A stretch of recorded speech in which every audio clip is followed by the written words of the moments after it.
আমাদের ভারতের অনেকগুলো পপুলার নিউজ মিডিয়াগুলোতে আমি একটা বিষয় নিয়ে আজকে দেখলাম যে অনেকগুলো নিউজ করা হয়েছে, ঠিক আছে, একই রকম নিউজ।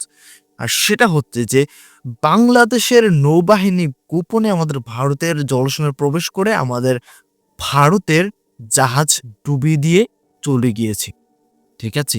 এই বিষয়টা নিয়ে দেখতে পেলাম অনেক পপুলার নিউজ মিডিয়া ভারতীয় অনেক নিউজ করেছে। এখন কথা হচ্ছে মূল বিষয়টা কি, বাংলাদেশের নৌবাহিনী কি আসলে এটা করেছে? আমি আমার এই যে জীবনকালে, ঠিক আছে, আমি বুঝতে শিখেছি যখন থেকে, তখন থেকে আমি কখনই বাংলাদেশ নৌবাহিনীকে নিয়ে এরকম আগ্রাসীন কোনো স্টোরি শুনিনি। সত্যি বলছি, বাংলাদেশ নৌবাহিনী দ্বারা এমন কাজ আসলে কি বাংলাদেশ নৌবাহিনী এটা করেছে? আর যদিও করে থাকি, কি জন্য করেছি, কেন, মূল স্টোরিটা কি? হ্যাঁ ভিউয়ার্স, আজকে বিস্তারিত সেটাই জানবো। হ্যালো ভিউয়ার্স, নমস্কার এবং আসসালামু আলাইকুম। আশা করি আপনারা সকলেই ভালো আছেন। আমি রুবাই আছি আপনাদের সঙ্গে। Welcome to my YouTube channel show with Rubai. Viewers, আজকে আমি informative institute video YouTube channel নিবেদিত এটা গুরুত্বপূর্ণ নিউজের উপর রিয়েকশন দিতে যাচ্ছি। আর আজকে আমি যে নিউজটার উপর রিয়েকশন দিতে যাচ্ছি, নিউজটার শিরোনামটা আমি আপনাদেরকে পরে শোনাচ্ছি। নিউজটার শিরোনামটা হচ্ছে গোপনে ভারতে ঢুকে ভারতীয় জাহাজ ডুবিয়ে দিল বাংলাদেশ। আসলে কি ডুবিয়ে দিয়েছি? হ্যাঁ ভিউয়ার্স, মূল বিষয়টা আজকে আমরা ইন ডিটেলস জানবো। তাহলে চলুন আর দেরি করাচ্ছি না, আপনাদের সঙ্গে একসঙ্গে মিলে সম্পূর্ণ বিষয়টাকে জেনে আসি। Let's get started. গোপনে ভারতে ঢুকে ভারতীয় জাহাজ ডুবিয়ে দেওয়ার অভিযোগ বাংলাদেশ নৌবাহিনীর বিরুদ্ধে। ভারতের মিডিয়া এই ভয়াবহ দাবিটি তুলেছে। ভারতের মিডিয়া মানে তো বোঝেনি, সে বিষয়ে পরে আসছি। ভারতের জলসীমায় ঢুকে ভারতের মৎস্যজীবীদের ট্রলারে ধাক্কা বাংলাদেশের উপকূলরক্ষী বাহিনী। বাংলাদেশি নৌসেনার জাহাজ কাকদ্বীপের মৎস্যজীবীদের ট্রলারকে ধাক্কা মেরে ডুবিয়ে দেয়। দুই দেশের আন্তর্জাতিক জনসীমানার কাছাকাছি ভারতীয় ট্রলারগুলি মাছ ধরছিল। সেই সময় বাংলাদেশের উপকূলরক্ষী বাহিনী জাহাজের আলো নিভিয়ে ওই এলাকায় এসেছিল। জাহাজের ধাক্কায় ট্রলারটি ডুবে গিয়েছে। ভারতীয় জলসীমায় মাছ ধরতে গিয়ে বাংলাদেশি নৌবাহিনীর জাহাজের ধাক্কায় ডুবে গেল ভারতীয় মৎস্যজীবীদের ট্রলার। ভারতীয় মিডিয়াগুলো দাবি করছে বঙ্গোপসাগরে ভারতীয় জলসীমায় ঢুকে দক্ষিণ ২৪ পরগনার মৎস্যজীবীদের ট্রলারে হামলা চালিয়েছে। তাদের দাবি মতে এই ঘটনায় নিখোঁজ রয়েছেন ৫ জন ভারতীয় মৎস্যজীবী। ডুবিয়ে দেওয়া ভারতীয় নৌকা এফবি পারমিতায় ১৬ জন মৎস্যজীবী ছিলেন। দুর্ঘটনার পর কাছাকাছি থাকা কাকদ্বীপের অন্য ট্রলার ১১ জনকে উদ্ধার করে। ট্রলারটির ১৩ ডিসেম্বর নামখানা থেকে মাছ ধরতে সমুদ্রে রওনা দিয়েছিল। আন্তর্জাতিক জলসীমার কাছে মাছ ধরার সময় বাংলাদেশি নৌবাহিনীর হামলার শিকার হয়েছিল বলে দাবি করছে তারা বলছে বাংলাদেশ নৌবাহিনীর একটি যুদ্ধজাহাজ সরাসরি ভারতের জলসীমায় এসে ধাক্কা মেরে ভারতীয় বোটটি ডুবিয়ে দিয়েছে। তবে এই বিষয়টি পরিষ্কার করেছে আইএসপিআর বাংলাদেশ নৌবাহিনীকে জড়িয়ে ভারতের ট্রলার ডুবি নিয়ে ভিত্তিহীন সংবাদ প্রচার করা হচ্ছে। সেদিনের আসল ঘটনাটিও জানিয়েছে বাংলাদেশ আইএসপিআর। প্রকৃতপক্ষে ভারতীয় মাছ ধরার ট্রলারটি দুর্ঘটনায় পতিত হওয়ার সময় বাংলাদেশ নৌবাহিনীর টহলরত জাহাজ দুর্ঘটনাস্থল থেকে প্রায় ১২ মাইলের অধিক দূরত্বে বাংলাদেশের জলসীমায় টহল কার্যক্রম পরিচালনা করছিল। ১৫ তারিখ সোমবার ভারতীয় কোস্টগার্ডের মেরিটাইম রেস্কিউ কোঅর্ডিনেশন সেন্টার এমআরসিসি থেকে মেরিটাইম রেস্কিউ কোঅর্ডিনেশন সেন্টার ঢাকাকে ইমেইলের মাধ্যমে জানানো হয় যে ইন্ডিয়ান ফিশিং বোট পারমিতা ১০ নামক একটি মাছ ধরার ট্রলার বঙ্গোপসাগরে ভারতীয় জলসীমায় ১৬ জন জেলেসহ ডুবে যায়। ভারতীয় অপর একটি মাছ ধরার ট্রলার রাঘবতী কর্তৃক এ পর্যন্ত পারমিতা ১০-এর ১১ জন জেলেকে উদ্ধার করা হয়েছে এবং বাকি ৫ জন জেলে নিখোঁজ রয়েছে। এ প্রেক্ষিতে ভারতীয় এমআরসিসি থেকে ইমেইল পাওয়ার সাথে সাথেই বাংলাদেশ নৌবাহিনীর টহলরত জাহাজকে দ্রুততার সাথে বাংলাদেশের জলসীমায় অনুসন্ধান কার্যক্রম পরিচালনার নির্দেশনা প্রদান করা হয়। বাংলাদেশ ও ভারতের যথাযথ কর্তৃপক্ষের সাথে সমন্বয়ের মাধ্যমে নৌবাহিনীর টহলরত জাহাজ ভারতীয় কোস্টগার্ড ও বাংলাদেশের স্থানীয় জেলেদের সাথে সমন্বয় করে বাংলাদেশের জলসীমায় অনুসন্ধান কার্যক্রম পরিচালনা করে। এ ধরনের উদ্যোগ কেবল মানবিক দায়িত্ব পূরণই করে না, বরং প্রতিবেশী দেশগুলোর মধ্যে সমঝোতা ও বন্ধুত্বপূর্ণ সম্পর্ককে আরও দৃঢ় করে। কিন্তু ভারত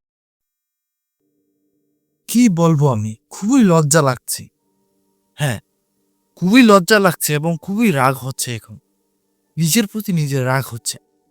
কি বলবো আমি আমাদের ভারতের মিডিয়াগুলোকে নিয়ে, যেখানে বাংলাদেশের নৌবাহিনী প্রথমত ছিল ১২ কিলোমিটার দূরত্বে, পরবর্তীতে তারা এই যে আমাদের ভারতের মৎস্যজীবীদের যেই ট্রলার, সেটার যে দুর্ঘটনাটা হয়েছে সেই খবর জানার পরে তারা মানে অনুসন্ধান করেছে, ঠিক আছে, এবং তারা আমাদের ভারতের যে কর্তৃপক্ষ আছে ওনাদের সঙ্গেও যোগাযোগ করেছে এবং ওনারা মানে বাংলাদেশের নৌবাহিনী কর্তৃক অনুসন্ধান চালিয়েছে, বাংলাদেশের স্থানীয় জেলেদেরকে নিয়ে অনুসন্ধান চালিয়েছে যারা নিখোঁজ রয়েছে তাদেরকে খুঁজে বের করার জন্য।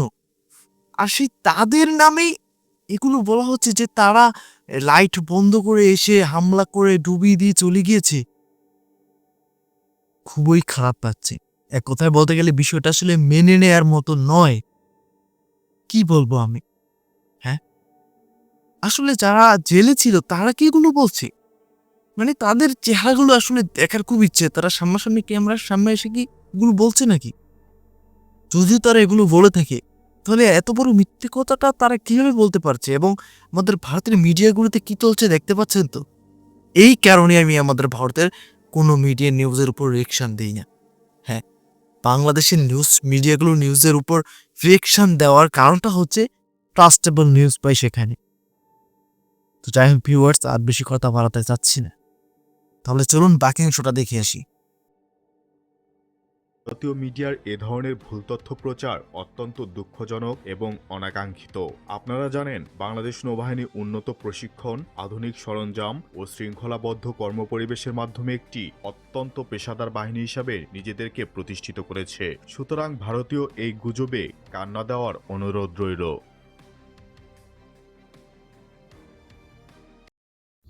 তো ভিউয়ার্স কোন সম্পূর্ণ নিউজটা তো আপনারা দেখতেই পেলেন।